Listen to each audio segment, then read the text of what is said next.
আসসালামু আলাইকুম সবাইকে।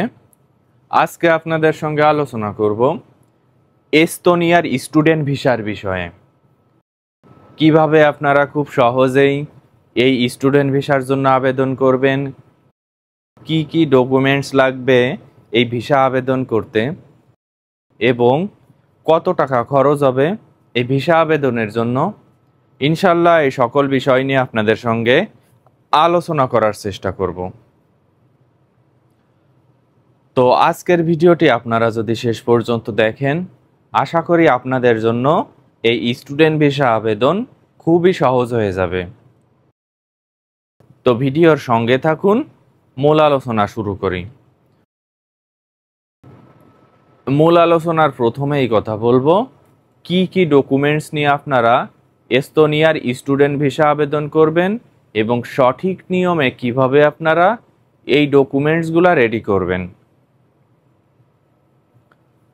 ডকুমেন্টসের প্রথমেই আছে আপনার বর্তমান ভ্যালিড পাসপোর্ট। আপনার বর্তমান পাসপোর্টের মেয়াদ মিনিমাম 6 মাস থেকে 1 বছর যদি না থাকে, তাহলে কিন্তু আপনি এস্তোনিয়ার স্টুডেন্ট ভিসার জন্য আবেদন করতে পারবেন না। আর তাছাড়া আপনার বর্তমান পাসপোর্টের সঙ্গে সঙ্গে আপনার পুরাতন কোনো পাসপোর্ট যদি থেকে থাকে, তাহলে উভয় পাসপোর্টই কিন্তু ভিসা আবেদনের জন্য প্রয়োজন হবে। এবং উভয় পাসপোর্টের যে ইনফরমেশনাল পেজ আছে, সেই পেজের 1 থেকে 2 সেট ফটোকপি ভিসা আবেদনের সময় বাধ্যতামূলকভাবে জমা দিতে হতে পারে।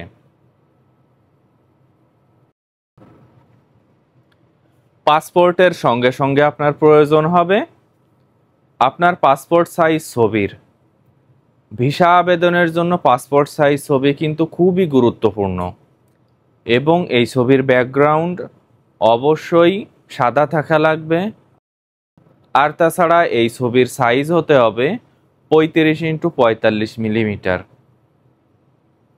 যখন আপনারা স্টুডিও থেকে ছবি তুলবেন, অবশ্যই ফটোগ্রাফারকে বলবেন যে এই ছবিটি ভিসা আবেদনের নিয়ম নীতি মেনেই যেন আপনাকে প্রস্তুত করে দেয়।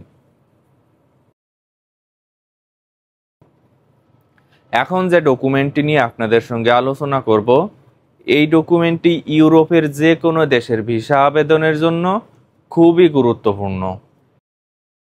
এই ডকুমেন্টটিতে যদি কোনো প্রকার কোনো ভুল হয়ে থাকে, তাহলে কিন্তু আপনাদের ভিসা আবেদন বাতিল হয়ে যাবে। এবং সেই ডকুমেন্টটি হলো ভিসা অ্যাপ্লিকেশন ফর্ম। অনলাইন থেকে এই ভিসা অ্যাপ্লিকেশন ফর্মটি আপনাদের ডাউনলোড করতে হবে, এবং যেখানে যে ইনফরমেশন চাইবে একেবারে ভুল ত্রুটিহীনভাবেই কিন্তু আপনাদের এই ভিসা অ্যাপ্লিকেশন ফর্মে সেই ইনফরমেশনগুলো পূরণ করতে হবে। আপনারা যখন এই ভিসা অ্যাপ্লিকেশন ফর্মটি পূরণ করবেন, অবশ্যই আপনার যাবতীয় সকল ডকুমেন্টস সঙ্গে রেখে এই ভিসা অ্যাপ্লিকেশন ফর্মটি পূরণ করার চেষ্টা করবেন।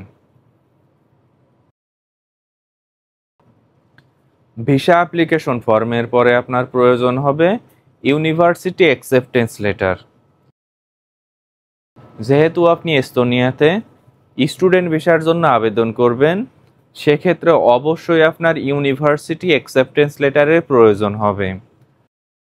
সর্বদাই চেষ্টা করবেন এস্তোনিয়ার যে সকল র্যাঙ্কিং ইউনিভার্সিটি আছে, এ সকল র্যাঙ্কিং ইউনিভার্সিটি থেকে অ্যাকসেপ্টেন্স লেটার সংগ্রহ করার।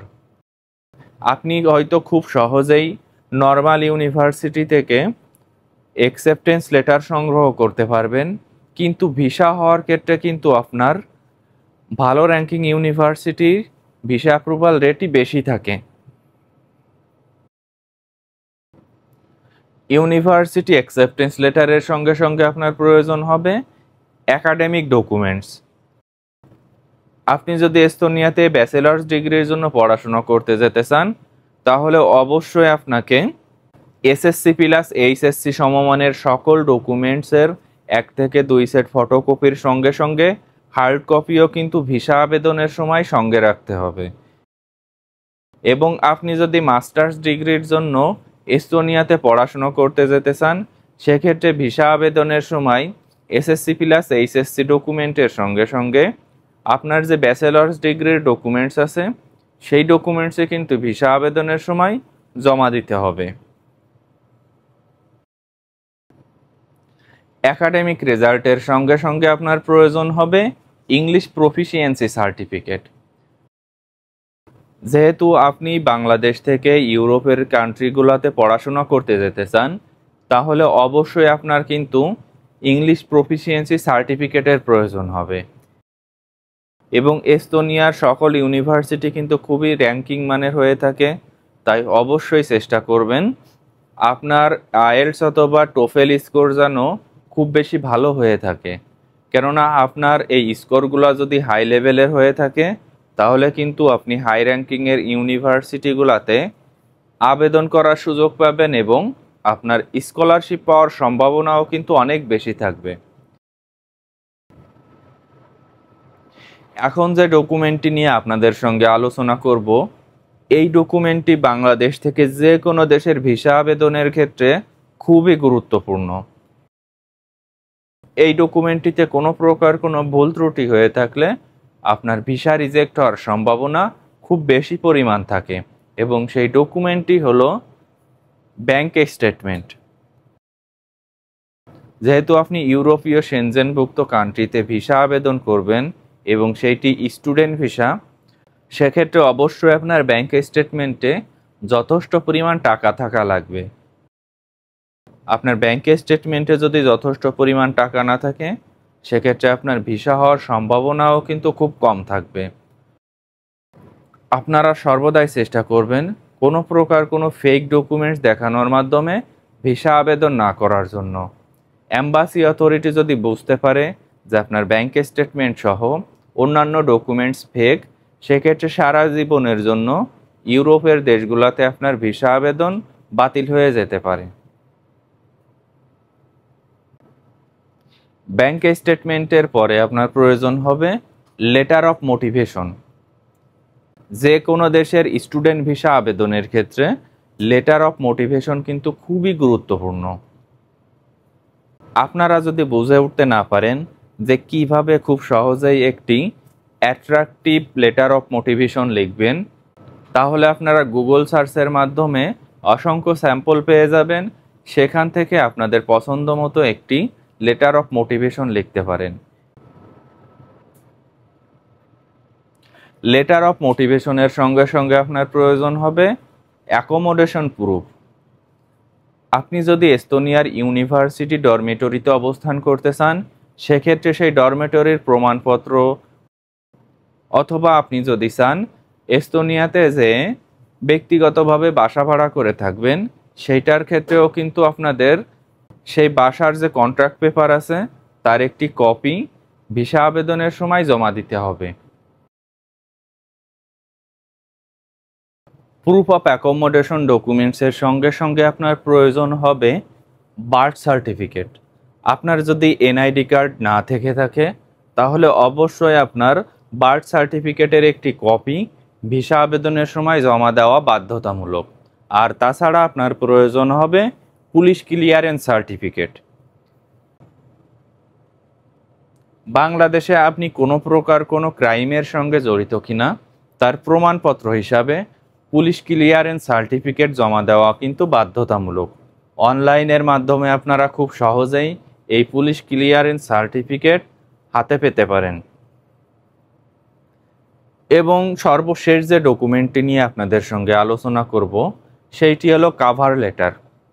এই কাভার লেটারে আপনাদের উল্লেখ করতে হবে যে পৃথিবীর এত ভালো ভালো দেশ থেকে আপনি কেন এস্তোনিয়া দেশটি পড়াশোনা করার জন্য বেছে নিলেন এবং পড়াশোনা শেষে আপনার ফিউচার প্ল্যান কী।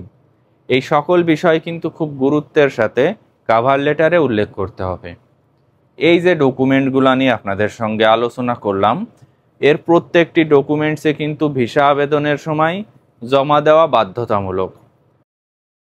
ভিসা আবেদনের সময় এর যে কোনো একটি ডকুমেন্ট যদি মিসিং হয়ে থাকে অথবা ভুল ত্রুটি হয়ে থাকে, সেক্ষেত্রে আপনার ভিসা আবেদন বাতিল হয়ে যেতে পারে।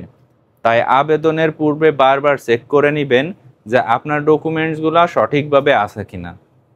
তো আশা করি বুঝতে পারছেন যে কিভাবে খুব সহজেই এস্তোনিয়ার ভিসা আবেদন করবেন এবং সঠিক নিয়মে আপনারা যদি সকল ডকুমেন্ট জমা দিয়ে থাকেন, তাহলে আপনাদের ভিসা হওয়ার সম্ভাবনা 100% থাকবে। তো আজকের ভিডিওটি এ পর্যন্তই শেষ করছি। আমার ভিডিওগুলো যদি আপনাদের ভালো লেগে থাকে তাহলে পরবর্তী ভিডিওর জন্য আমার চ্যানেলটি সাবস্ক্রাইব করে রাখতে পারেন। ধন্যবাদ সবাইকে।